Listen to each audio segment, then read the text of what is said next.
Общо 25 състезателки ще участват в турнира, като с олимпийски визи за Лондон ще се здобият първите 5. Не мога да оценя шансовете си аз, но притеснена, има напрежение, такова голямо състезание, все пак има очаквания. Аз се надявам да покажа това, което може.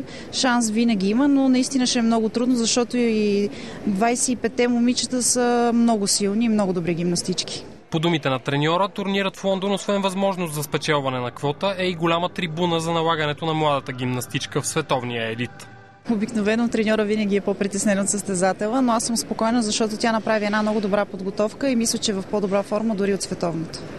Стоянова вече е свикнала с болките от неочумялата и контузия в глезена и е сигурна, че ще издържи. Определено винаги има адреналин, който и самата обстановка и забравя за болки, травми, като излезеш на терена.